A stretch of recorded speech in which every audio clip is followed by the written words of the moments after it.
जरा इस पर बात करेंगे, सारी सूरत हाल पे, वर्ल्ड कप, फिर बीतों का इजरा, पाकिस्तान की परफॉर्मेंस। मुझे ज्वाइन करें क्रिकेट एक्सपर्ट है नसीम राठौर साहब। अस्सलाम वालेकुम। वालेकुम सलाम सुमैया जी। जी नसीम साहब, क्या लग रहा है? एक तो ये वीजों को बड़ी मायूसी है। एक तो ना सहाफियों को वीजे दिए जा रहे हैं, ना शायकीन क्रिकेट को वीजे दिए जा रहे हैं। लोग परेशान हैं, उनकी फ्लाइट्स हैं।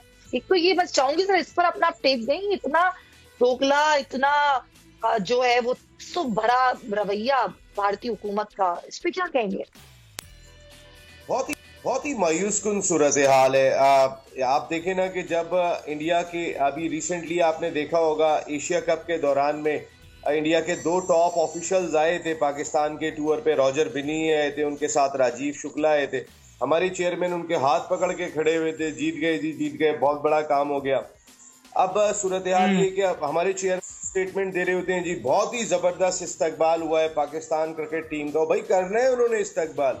पाकिस्तान क्रिकेट टीम इंडिया में गई है, इंडिया की आवाम देखना चाहती है, वो नहीं देख पाई अब तक। तो उनके अपने पॉलिटिकल हालात हैं जिसकी वजह से पाकिस्तान जी। क्रिकेट टीम को वो देख नहीं। तो हमारा तो रवैया हमेशा से बड़ा पॉजिटिव रहा था। अब आप यहाँ देखें कि हमारे शायकीन माजी में हमेशा जाते रहे, ऐसा नहीं हुआ कि वो उन्होंने विजिट नहीं किया, वो हमेशा जाते रहे। हमारे शायकीन जाते रहे, हमारा मीडिया देखें। मैं खुद 4 मरतबा इंडिया के बड़े टूर पे गया। 2005 में तो हम 16 शहर गए थे। परवेज मुशर्रफ साहब भी आए थे, मनमोहन सिंह साहब ने साथ बैठ के मैच देखा था दिल्ली में। इसके अलावा पहला आईपीएल कवर किया, मुझे कभी कोई प्रॉब्लम नहीं हुई। अब लेकिन मैं एक दफा भी नरेंद्र मोदी साहब के दौर में नहीं गया। मेरे जितने 4 टूर थे जी। वो मोदी साहब से पहले। मोदी साहब का अपना एक एजेंडा चल रहा है। देखें, हमने पाकिस्तानी अवाम को भी नहीं अपनी सरजमीन पे कदम रखने दिया, हमने पाकिस्तान के मीडिया को भी नहीं आने दिया, तो पाकिस्तान टीम को भी नहीं बुलाते।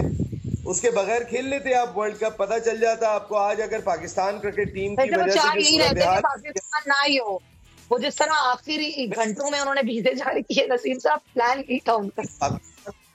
पाकिस्तान टीम के बगैर नहीं खेलेंगे वो, ये आप जहन से निकाल दें। पाकिस्तान टीम सोने की चिड़िया है उसके लिए, इस वर्ल्ड कप के लिए, हाँ। इंडिया के माहौल के लिए। पाकिस्तान क्रिकेट टीम की वजह से जितनी अर्निंग होगी, इतनी दुनिया की किसी और टीम की वजह से वर्ल्ड कप में अर्निंग नहीं होगी। तो पाकिस्तान टीम को अलहदा कभी नहीं करेंगे। करेंगे पाकिस्तान या की आवाम को, पाकिस्तान के मीडिया को, इनको साइड में करेंगे, लेकिन उनको अलहदा कभी भी नहीं करेंगे। पाकिस्तान टीम को बाबर आजम देखिए ना, हम जिस तरह के स्टेटमेंट, हमें भी थोड़ी सी अपनी पॉलिसी में तब्दीली लानी चाहिए। इतनी गई गुजरी कौम बना रख दें हमें। हम एक बड़ी प्राउड नेशन है। आप जो है वो हमारे क्रिकेट बोर्ड को थोड़ा सा स्टैंड लेना चाहिए, लेकिन शायद उनकी कोशिश होगी किसी, मेरे ख्याल में वीजा ना देना ये नाइंसाफी है, ये नाजायज किया अच्छा गया है। चलो और आ जाते हैं, कि वक्त की भी कमी है। वर्ल्ड कप 2023 है। पाकिस्तान में अगर हम बात करें टीम में, तो मोहम्मद नवाज जो कि ऑलराउंडर, उनके अलावा पूरे 15 रुकनी स्क्वाड में किसी को तजुर्बा नहीं है इंडिया के किसी मैदान में खेलने का। वैसे तो पता चलाया जा सकता है कि बॉलिंग और बैटिंग के लिए कौन से मैदान की जो पिचेस हैं वो साजगार हो सकती हैं, लेकिन उसके बावजूद ऑन ग्राउंड नहीं है। फिर परफॉर्मेंस अगर हम देखें थ्रू आउट पाकिस्तानी टीम की, तो वो भी कोई इतनी मुतासर कुन नहीं रही। वार्म अप मैचेस में भी आपने देख लिया। 14 अक्टूबर को क्या होने वाला है, क्या लग रहा है आपको? 14 अक्टूबर तो बहुत दूर है, कल 6 अक्टूबर है। पहले उसकी फिक्र करें, कल हम नेदरलैंड से मुकाबला कर रहे हैं। फिर 10 अक्टूबर को हमने मेरी श्रीलंका तवज्जो से वही है। मुकाबला कर रहे हैं। Netherland, sorry sorry to cut you, कि मेरी तवज्जो वही है, मगर नेदरलैंड को कहा जा रहा है कि इतना मुश्किल लग रहा है। ये बातें क्यों की जा रही हैं? इतनी गैर मियारी रही है जिसकी वजह से आज ये बातें होती हुई दिखाई दे रही हैं कि हमारे लिए नेदरलैंड मुश्किल है। लेकिन आज मैं आपको एक बड़े जबरदस्त फैक्ट बताऊं। पाकिस्तान जी। क्रिकेट टीम जब कभी वर्ल्ड कप में फर्म फेवरेट की हैसियत से गई है, उतनी बुरी तरीके से बाहर होके आई है। और पाकिस्तान क्रिकेट टीम जब कभी अंडरडॉग की हैसियत से वर्ल्ड कप में पार्टिसिपेट करने के लिए गई है, हमने जरा ऊपर एक्सेल किया है।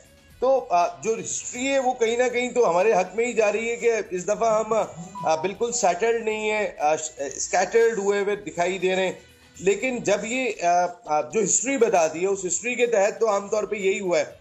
देखिए, कल का मैच बहुत इंपॉर्टेंट है, देन 10 तारीख को मैच बहुत इंपॉर्टेंट है। वही आपकी टोन सेट करेगा 14 तारीख को जो मैच खेला जाएगा इंडिया के खिलाफ। इसमें बहुत जरूरी ये दिखाई देता है कि आप कल मैच एक अच्छे मार्जिन से जीते। देखिए, यहाँ पर इस तरह का वर्ल्ड कप ये 1992 में हुआ था कि तमाम टीमें एक दूसरे के खिलाफ खेलेंगी और वहां रन रेट बहुत काउंट कर जाता है।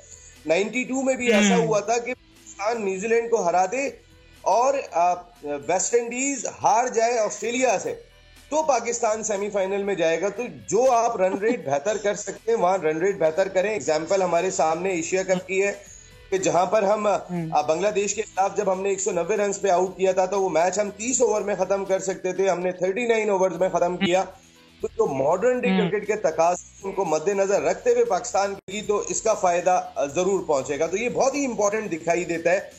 कल का मैच पाकिस्तान अच्छे रिजल्ट के साथ जीते, श्रीलंका को हराए और उसके बाद इंडिया के खिलाफ मुकाबले में जाए तो पाकिस्तान एक बेहतर माइंडसेट के साथ, बेहतर मोमेंटम के साथ और बेहतर मोराल के साथ पाकिस्तान 14 अक्टूबर का मैच अहमदाबाद में इंडिया के खिलाफ खेलेगा। जी ठीक है, बिल्कुल सही नसीम मतलब थैंक यू सो मच। और उम्मीदें भी हैं, दुआएं भी हैं कौम की कि मोमेंटम बने, कल का मैच जीते, फिर आगे के मैचेस भी अच्छे जो है वो मार्जिन से जीते हैं, ताकि फिर मोराल भी हाई होता है, आपको कॉन्फिडेंस भी आता है, जो कि आपको नहीं पता ग्राउंड्स कैसे हैं। प्रेशर भी ज्यादा होता है, लेकिन उससे ज्यादा प्रेशर इंडियन टीम पे होगा क्योंकि वो होम ग्राउंड पे खेल रहे होंगे, तो आप इसका फायदा उठा सकते हैं। अगर आपको ये वीडियो पसंद आई है तो सब्सक्राइब करें और बेल आइकन पर क्लिक करें। सब्सक्राइब करें और बेल दबाएं ताकि कोई खबर रह न जाए।